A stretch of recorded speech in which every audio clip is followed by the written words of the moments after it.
శ్రీగురుభ్యో నమ. హరి ఓం. శ్రీమహాగణాధిపతయే నమ. శ్రీమహాసరస్వత్యై నమ. శ్రీగురుభ్యో నమ.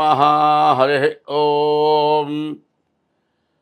అజ్ఞానతిమిరాంధస్య జ్ఞానాంజనశలాకయా చక్షుర్మీలితం येन తస్మై శ్రీగురవే నమః. విశ్వావసనామ సంవత్సర ఫలితాలు చెప్పుకుందాం. విశ్వావసనామ సంవత్సరం చైత్రశుద్ధ పాడ్యమి ఆదివారం 30/3/2025 అంటే 30వ తారీఖు మార్చి నెల 25వ తారీఖున రేవతి నక్షత్రయుక్త ఆ రోజున విశ్వావసనామ సంవత్సరం ప్రారంభమైంది. విశ్వావసనామ సంవత్సరం వృషభ రాశి ఫలితాలు చెప్పుకున్నాం. ఈ వృషభ రాశికి ఆదాయం 11, వ్యయం 5. అయితే ఆదాయం కంటే ఖర్చు తక్కువగా ఉంది. తర్వాత రాజపూజ్యం 1, రాజావమానం 3. కాబట్టి అవమానాలు ఎక్కువగా ఉన్నాయి. కాబట్టి అవమానాల వల్ల తొందరపడకూడదు. మరి పూజించినప్పుడు గర్వపడకూడదు. రాజపూజ్యం కంటే అవమానం వచ్చినప్పుడు బాధపడకూడదు. తప్పుని తప్పుగా ఒప్పుకునేవాడిని ఎవడూ ఏమీ చేయలేరు, ఎవడూ ఏమీ అండు. నేను దొంగతనం చేసి చేయలేదంటే పర్వాలే, అయ్యా నేనేదో అవసరం కోసం తీశాను తప్పైంది అంటే వాడిని వదిలిపెడతారు. అంటే మనిషి యొక్క స్వభావాన్ని నిలబెట్టుకొని తప్పు చేశాను క్షమాపణ కోరితే ఎటువంటి కేసు కూడా కొట్టేయటం జరుగుతుంది. కాబట్టి ఎవరూ తప్పు చేయకుండా ఉండాలి. తప్పు పొరపాటున జరిగినా కూడా దానికి క్షమాపణ చెప్పుకుంటే ఏ సమస్య రాదు. ఈ వృషభ రాశి సంగతి మనం చెప్పుకుందాం. ఈ వృషభ రాశి ఆదాయ వ్యయాలు ఎట్లా ఉన్నాయి? ఈ వృషభ రాశికి వచ్చేప్పటికల్లా ఏకాదశంలో ఇప్పుడు 6 గ్రహాలు ఉన్నాయి. ఈ సంవత్సరం అంతా కూడా మరి రాహు మారతాడు జూలైలో. అయితే ఈ రాశికి శని 11ంట ఉన్నాడు. ఈ శని 11ంట ఉండటం చాలా లాభదాయకం, చాలా బాగుంటుంది. ఈ రాశి వాళ్ళకి ప్రత్యేకించి చెప్పాలి అంటే చాలా మంచి టైము. 11ంటికి ఈ రాశి వాళ్ళకి రావాలంటే 30 సంవత్సరాలకు ఒకసారే శని వస్తాడు. ఈ శని ఇట్లా ఉండటం చాలా మంచి లాభదాయకం, చాలా బాగుంటుంది. ఇందువల్ల వీళ్ళు చాలా మంచి జరిగే లక్షణాలు ఉన్నాయి.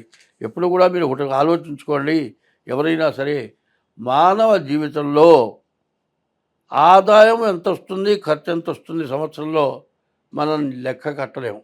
ఇప్పుడు వ్యాపారస్తుడు ఉన్నాడండి, కొట్టు తీసి కూర్చుంటాడు. పొద్దున 7 గంటల నుంచి రాత్రి 9 గంటల దాకా కూర్చుంటాడు. పొద్దున 7 నుంచి రాత్రి 9 గంటల దాకా కూర్చుంటే ఇన్ని గంటలు వ్యాపారం సాగితే కోట్లు సంపాదిస్తాడు. కానీ సరిపోయే ఆదాయం అంటే కొట్టద్దె కానీ, గుమస్తాల జీతాలు కానీ, పెట్టుబడి వడ్డీ కానీ, తింటే ఖర్చు కానీ ఇవన్నీ ఆలోచించుకుంటే సరిపోయే ఖర్చు రావాలంటే సరిగ్గా 1 గంట వ్యాపారం బాగా సాగితే సరిపోయే ఖర్చు వచ్చిన రోజులు కూడా ఉంటాయి. కానీ దీనికోసం పగలల్లా కాపు కాయాలి, జాగ్రత్తగా ఉండాలి. అట్లాగే ఎవరు ఉద్యోగం చేసేవాళ్ళు కానీ ఏది చేసేవాళ్ళైనా సరే వచ్చే ఆదాయం వచ్చింది కదా అని గర్వపడద్దు, రాని రోజున బాధపడద్దు. వచ్చిన దాన్ని మనకు సంవత్సరానికి ఎంత ఖర్చు అవుతుంది ఎస్టిమేట్ వేసుకొని ఆ సంవత్సరాన్ని పరిణభాగాలు చేసుకొని దేనికి ఎంత బడ్జెట్ అది ఆలోచించుకున్నవాడు అహంకారపడకుండా ఇవాడు వచ్చింది కదా 1 కిలో బంగారం కొందాం అంటావు, కొంటావు బాగానే ఉంది. తర్వాత ఆదాయం లేని రోజులు ఎట్లా బతుకుతావు? దానికి ఒక పద్ధతిగా ఆలోచించుకొని ఈ సంవత్సరం చేసుకోవటం చాలా మంచిది. ఎందుకంటే వీళ్ళకి ఆదాయం ఎక్కువ ఖర్చు తక్కువ ఉంది కదా అని ఎట్లా పడితే అట్లా కొనకూడదు. కొనుగోలు కూడా ఎట్లా ఉండాలి? కొన్న వస్తువు మళ్ళీ తిరిగి అమ్మితే లాభం వచ్చేది కొనుక్కోవడం చాలా మంచిది. మరి ఫ్యాన్సీ ఐటమ్స్ ఉన్నాయనుకోండి, ఏవి పడితే అది కొంటే ఏమవుతుంది? కొన్న తర్వాత బయటపడితే 10వ వంతు రేటుకు కూడా కొనుక్కోరు. కాబట్టి జాగ్రత్తైన వస్తువులు కొనుక్కోవటం, ఎంతో జాగ్రత్తగా ఉండటం చాలా మంచిది. అందులో ఈ వృషభ రాశిలో గురువు ఉన్నాడు. ఈ గురువు వల్ల కూడా ఖర్చు బాగా ఎక్కువగా ఉంటుంది. కాబట్టి చదువుకునే పిల్లలు జాగ్రత్తగా ఉండాలి. మరి ఎట్లా కాపీలు కొట్టడం కానీ పొరపాటు పనులు కానీ చేస్తే జీవితానికి చదువు ఆగిపోతుంది, డిబార్ చేయవచ్చు. కాబట్టి ఇటువంటి సమస్యల నుంచి బయటికి తప్పించుకోవాలంటే చాలా జాగ్రత్త పడటం అవసరం. కానీ ఈ రాశి వాళ్ళకి కుజుడు మూడింట ఉండటం వల్ల మరి చాలా మంచి జరగడానికి అవకాశం ఉంది. ఎందుకంటే ఏదైనా పొలాలు, స్థలాలు, ఇల్లు కొనుక్కోవాలనుకున్న వాళ్ళు కొనుక్కుంటానికి బాగా మంచి అవకాశం ఉంది. తర్వాత కేతు వల్ల, రాహు వల్ల బాగా ఖర్చులున్నాయి. ఈ రాహుకేతుల మధ్యలో గ్రహాలన్నీ పడటం చేత మరి వివాహ యోగం సరిగ్గా లేదు.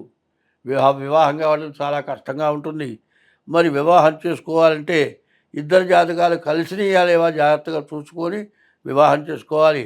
ప్రేమించామని ప్రేమ వివాహాలు కానీ, తర్వాత పెళ్లి కూతురు పెళ్లి కొడుకే వాళ్ళ సొంత నిర్ణయం చేసుకొని మా ఇష్టం వచ్చింది, మీరు బాగుందన్నా బాగుండలేదన్నా మేము పెళ్లి చేసుకోవటమే అనే పనిగా మీరు అనుకోనట్లా చేస్తే ఎంతో తొందరలో విడిపోయే పరిస్థితి వస్తుంది. రాహుకేతుల మధ్యలో పడటం కాలసర్పదోషం. ఈ కాలసర్పదోషం వల్ల మీరు చాలా జీవితంలో చాలా నష్టపడేటువంటి అవకాశాలు బాగా ఉన్నాయి. కాబట్టి ఈ రాశి వాళ్ళు వివాహం చేసుకోవాలంటే చాలా జాగ్రత్తగా ఆలోచించి వివాహాలు చేసుకోవటం చాలా అవసరం. ఈ రాబోయే విశ్వావసనామ సంవత్సరం, కొత్త సంవత్సరంలో ప్రత్యేకమైనవి, ముఖ్యమైనవి, వినాల్సినవి, పాటించవలసినవి ఉన్నాయి. అవి చాలా కొద్దిలో ముఖ్యంగా చెబుతూ ఉన్నా. రాజకీయంలో సమస్యలు బాగా ఎక్కువగా ఉన్నాయి. రాజకీయ నాయకులు ఎవరు కూడా ఒక పద్ధతిలో నిలబడే లక్షణాలు లేవు. రాజకీయ పరిపాలన చేయడానికి పరిపాలకులకి సమస్యలు ఎక్కువగా ఉంటున్నాయి. మిగతా మెంబర్స్ కానీ, మంత్రులు కానీ స్వార్థం కోసమని సమస్యలు తెచ్చిపెట్టే లక్షణాలు ఉన్నాయి. సరే, పరిపాలకులకి ఈ ఇబ్బంది ఉంటే, పరిపాలకులకు కొద్దిగా ఇబ్బంది ఉంటే, ప్రతిపక్షాలు మాత్రం దీన్ని బాగా గొడవ చేసి ముందు ప్రతిపక్షాలు పాలకపక్షం కొట్టుకోవటం, పాలకపక్షాలు కొట్టుకుంటే దాన్ని ఎగదోసి ప్రతిపక్షాలు అల్లరి చేయటం, ఇది ఒక సమస్య. కుటుంబ సభ్యుల్లో ఇవాళ ఉన్నటువంటి పెరిగిపోయినటువంటి ఖర్చుల వల్ల, ఆదాయం తక్కువ వల్ల, ఇవాళ వచ్చే ఆదాయం చాలకపోవటం వల్ల కుటుంబ కలహాలు బాగా వస్తున్నాయి. రెండోది. మూడోది ఏమిటంటే ప్రపంచ దేశాల్లో కొన్ని దేశాలు పైకొచ్చినాయి. ఆ పైకొచ్చిన దేశాలు తనకంటే ఇంకో దేశం పైకి రాకూడదు కాబట్టి, రాకుండా పోవాలనే ఉద్దేశంతో పైకి వస్తూ ఉన్న ప్రభుత్వాల్ని అణగదొక్కి వాళ్ళే పై స్థాయిలో ఉండాలి అని చెప్పి మరి తక్కువగా ఉన్నటువంటి వాళ్ళని ఎగగొలిపి బాగా పరిపాలన చేస్తూ పైకొస్తూ ఉన్న దేశాలని అణచివేయటం కోసమై పైకొచ్చిన దేశాలు చిన్న దేశాలు చేత పైకి వస్తున్న దేశాల మీద యుద్ధం ప్రకటించి అన్ని దేశాలని నాశనం చేయటానికి కాండతో యుద్ధాలు జరిపే లక్షణాలు బాగా ఎక్కువైనాయి. ఇదివరకు మీరు చూచారు. మరి ఏమైంది? అమెరికా, రష్యా ఉన్నాయి. ఈ రష్యా బాగుంటే ఒకప్పుడు కొంత విడబడది.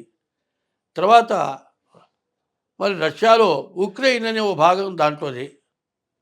సరే, వాళ్ళకి తేడాలు వచ్చి గొడవలు పెంచుకోవడం ఎందుకని వాళ్ళు విడబడిపోయినారు. సరే, వాళ్ళకి మళ్ళీ ఏదో కొద్దిగా గొడవ వచ్చింది.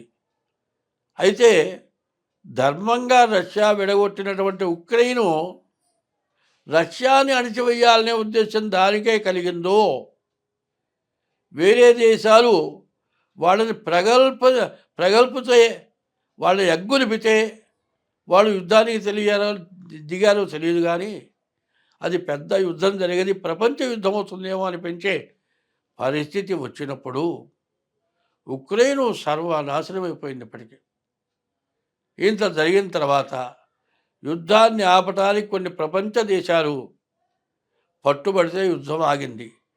కానీ యుద్ధం జరిగింది, తర్వాత రష్యాని నష్టపరిచింది, ఉక్రెయిన్ నష్టపడ్డది.